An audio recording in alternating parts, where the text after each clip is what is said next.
Thanks, Jay, for the opportunity to talk to the group today. I guess if I'd have been given this talk 5-8 years ago, it'd pretty much be dominated by VHS, but thankfully that hasn't progressed the way maybe some people had thought, so I'll have an opportunity to kind of talk about a few other topics today.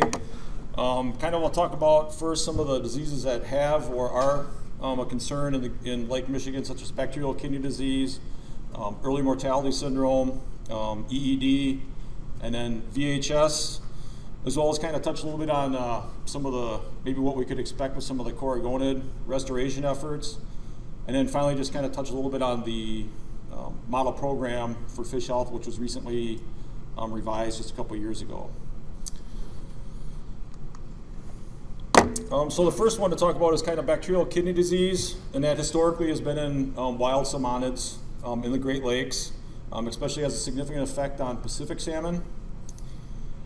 In the hatcheries, through some of the management practices that have been adopted, it's kind of not the issue that it was. It's kind of have been quite effective in controlling it in a hatchery situation, such as screening the parents for Renobacterium salmoninarum, and then discarding the eggs from the positive parents, so that's they're not coming into the hatchery from the wild salmonids, or using erythromycin treatments, such as injecting the adults while they're being held before they're spawned, or treating eggs with an erythromycin bath has reduced the prevalence of bacterial kidney disease coming into the salmonids, the Pacific salmon into the hatcheries, and then being stocked back out into the lake. Early mortality syndrome, I won't touch too much on this. Stephen Riley gave a presentation, I believe, at last year's meeting that was pretty well covered this in terms of the wild population out there, what we kind of see. But it is, as we know, due to low thiamine levels in the eggs that progresses, and if it's at a level of 4 nanomoles per gram or lower in the egg, you might see some clinical or sublethal effects, and then eventually at lower levels even mortality. In the hatchery environment, thiamine bath treatments have been effective on the eggs, as well as even the fry after hatch to treat them in a thiamine bath and actually get some recovery. And again, in the hatcheries, this hasn't necessarily been an issue, but it maintains an issue with wild restoration efforts, especially in fish like lake trout. EED, or epizootic epithelial trophic disease, is a disease that historically decimated lake trout in hatcheries in Michigan and Wisconsin back in the 1980s, the mid to late 80s. Losses were near 100% in this disease at this time. And after some difficulty determining what it is, it was determined to be a herpes virus, or EEDV, that caused it. And after the 1980s, it kind of disappeared. Probably some of it was due to some of the management practices, lower densities of fish in the hatcheries, as well as changing. Fish weren't moved around as much within the hatcheries as they had been in the past. But just kind of some clinical signs of EED, since for the most part it hasn't been around since the 80s. But gross pathology, there'll be like gray or white blotches on the skin, like you see in the top picture, circled in the red. Hemorrhages in the eye, frayed fins, the fish become lethargic or sporadic swimming. You might even get some secondary fungal infections that you can see on the picture on the lower left. And the eye hemorrhage is shown in the picture on the lower right. Histopathology-wise, you'll see some epithelial lesions and some necrosis of the tissues. And again, this is a herpes virus, so it's kind of in the epithelial or the skin of the fish. So prior to 2008, when we got a diagnostic tool to actually identify EED, basically had to rely on a clinical outbreak of the disease, and then use histopathology to identify it in an EM to basically say that it was present. We had no way of detecting it unless we actually saw the clinical disease. After an outbreak of EED at Les Voigt in Bayfield in 2003, actually in 2006, looking at it histopathology-wise, it was determined to actually be EED, and maybe cold water disease was a secondary infection. And so then Sumar Quinsky from the Wisconsin DNR, working with Ron Hedrick at UC Davis, was able to develop a molecular test, a PCR, for this virus, and then was further refined by Gavin Glennie at the U.S. Fish and Wildlife Service Lamar Fish Health Center. So now we actually have a pretty good tool that is actually pretty good at diagnosing this disease in fish populations. So that moved forward to like an outbreak that happened at Marquette State Fish Hatchery in 2012. And initially some mortality was observed in September. It was consistent with bacterial cold water disease or bacterial gill disease as well. Bacteria were observed and Flavobacterium psychrophyllum was identified.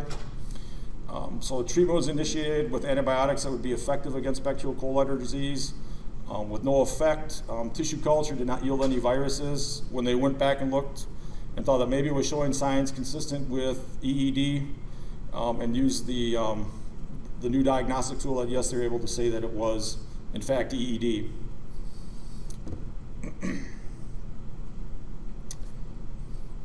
I'm not out of time yet, am I? Oh, good. I'm going to say because it came up like to stop up here. So, the mortality did cease by early 2013, and so eventually, going through some discussions on the Fish Health Committee and with some of the lake committees, it was decided that those fish would still be stocked into Lakes Michigan and Lake Superior because basically EED through using the tool had been found in those lakes, but were not stocked in Lake Huron because EED had not been detected there. The next one, kind of moving on, like I kind of touched on before, viral hemorrhagic septicemia, which is a big issue in the late 2000s. First reported in 2005 from Lake Ontario and Bay of Quinte in freshwater drum. And it actually had been detected in Lake St. Clair in 2003, but hadn't been reported until 2005. Exploded in Lakes Ontario and Huron, or Erie, as well as the St. Lawrence River in 2006, which led to APHIS to introduce an emergency order for the control of movement of fish within and outside of the Great Lakes. The first report in Lake Michigan came in 2007 in a couple of different detections up in the Green Bay, Sturgeon Bay area, as well as at that same time also in the Lake Winnebago system. There was a significant freshwater drum mortality. Later on in 2008 and then in 2011, further south in Wisconsin waters in Illinois, there were some other detections. And then in 2014, there was a detection in some ovarian fluid from coho salmon collected at the Root River Weir. So with that 2014 collection, the Wisconsin DNR decided to destroy the eggs that were taken with those coho salmon from that particular egg take, just to not risk bringing it or moving it through the hatchery and then re-releasing them, even though I had taken the proper biosecurity measures. So that kind of closing out the kind of diseases of the past or concerns of the current concerns and historical concerns. Looking to the future, there's been a lot of discussion yesterday and today about coragonid restorations. And then these are obviously stuff that historically have not been cultured in large amounts. So some of the things we'll think about is the brood stock. Will they be wild or captive? Obviously using wild brood stock, you have, much like with the Pacific salmon, that you see with greater risk of bringing in diseases into the system. So hopefully we'll be able to develop a captive brood stock, and the service is, hopefully we'll have online an additional quarantine facility at Genoa this year to actually, hopefully this fall, maybe bring in some gametes and start a captive brood stock. But until then, we'll probably be using some wild gametes or wild brood stock as a source of gametes. Also, which species and which location are used. Depending upon which species, some species seem to have a better prevalence or higher prevalence of certain diseases such as Renobacterium, or even different locations it's known to be higher or less. So some of the diseases that you'd be concerned about is, like I mentioned already, Renobacterium, which causes BKD, or some of the Flavobacterium, such as Flavobacterium psychrophyllum, which is called this cold water disease. Those kind of pathogens that can be vertically transmitted, those might be something that'll be a problem rearing them in a hatchery. Other diseases, other pathogens, or even nutritional diseases, since we don't know a lot about culturing some of these species in a captive environment, especially using captive brood. We might have some nutritional deficiencies that we may not see until we actually try to rear some progeny. Management options, I guess, like I kind of touched on for the Pacific salmon. You can use similar procedures where kind of maybe screening the adults and then discarding the eggs from the ones that have a higher threshold or level of Renobacterium. For treatment, a lot of expecting to probably have a lot of the same pathogens we'd see in the other salmonid. So there are treatment options. There are some approved drugs to control some of these diseases, as well as some INAD or investigative new animal drugs as well. So hopefully, even though it's kind of a new frontier, hopefully we have some options and have some ideas that we can keep in control. It'll be a successful program. Next up, to kind of just touch on the model program, which is kind of a tool that has been around for about 30 years. It was recently revised a couple years ago. And it's kind of a tool that hopefully not just fish health professionals, but everybody in this room would be able to use to help make some fish health management decisions. It was first adopted in 1985 to basically unify and coordinate fish disease control efforts of member agencies, and to provide guidelines for the prevention and control of serious pathogens. Initially, like most other fish health aspects, it was a salmonid focus. That's what everybody had experience with salmonid diseases. It was revised again in 1993 and had a total of 10 pathogens and basically divided into 2 groups. And then in 2012, there was actually expanded into 22 pathogens and 3 groups. And basically, it increased more than doubled, a large part just to including more warm and cool water fish pathogens into the program instead of just the historic salmonid diseases. So again, like I said, the intended users are not just the fish health professionals in the basin, but also fishery managers and policymakers to kind of hopefully look at this document to help them make decisions. Applications would be for fish hatchery operations, fish health testing, and also even fish movements, say from one lake to another lake. And it is only a guideline. It's not intended to be, it's not set in concrete. It's just an advisory thing to hopefully give people an idea of what they should consider. Expectations for model program is to basically minimize the rearing and release of infected fish within the Great Lakes Basin, prevent the release of diseased fish, prevent the importation of infected fish into the basin from outside of the basin, and limit the transfer of infected fish within the basin. I've tried to keep from moving around. And then also kind of develop response plans to hopefully, if something is found, to have an idea of how to control it. And so the pathogen categories, the first 2, emergency and restricted, were in the previous model program. Emergency pathogens, those are the pathogens that are not in the Great Lakes Basin currently, stuff like ISA or IHN or Serratia mixoshasta.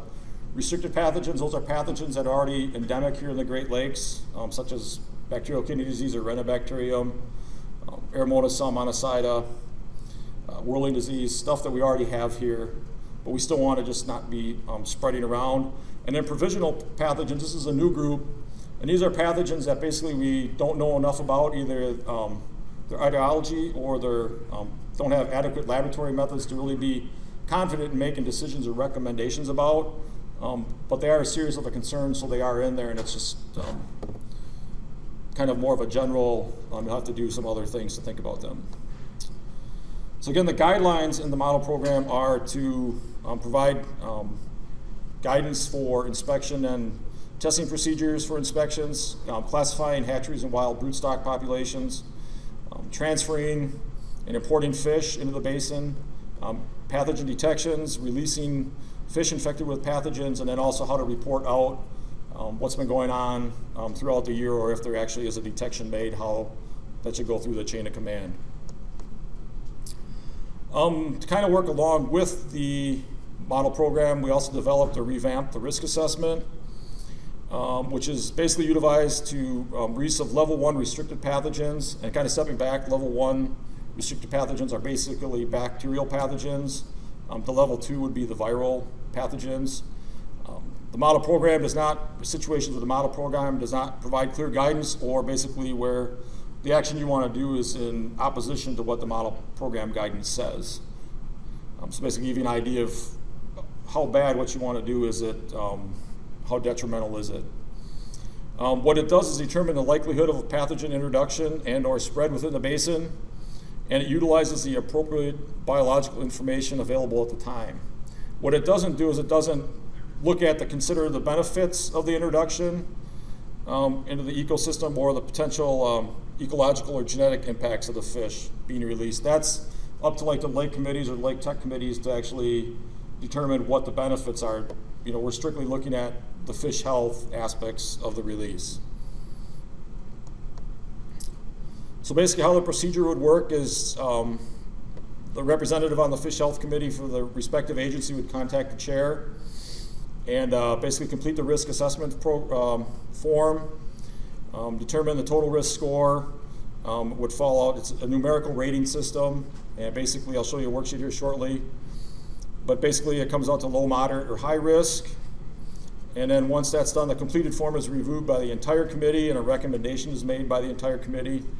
And a summary report is provided to the CLC, the member agencies, the appropriate lake committee or committees, and it would include a recommendation, the various documentation for why the decision was made regarding the various fish health risks and potential mitigation actions that could be taken to reduce the risk. Here's just an example of the risk assessment worksheet. There's various questions on here. Each question is weighted, and then each answer also has a numerical score, so you end up with a numerical value that you base your risk assessment on as to whether it's high, medium, or low. So the success of the model program, agencies have used the model program to develop legislative authority and regulation for fish health, minimize the rearing and release of infected fish, to prevent the release of diseased fish, prevent the importation of infected fish into the basin, to limit the transfer of infected fish within the basin, and to develop response plans once infected fish are found. The model program is an integral part of the fisheries management in the Great Lakes Basin. And finally, it's become more of a living document because now it is actually online. It's listed here. The top one is for the model program and the lower address is for the risk assessment. But the hopes is that the Fish Health Committee will be able to make little adjustments through time instead of having to take 20 years and make a significant overhaul like we have with this most recent one. So with that, I'll take any questions.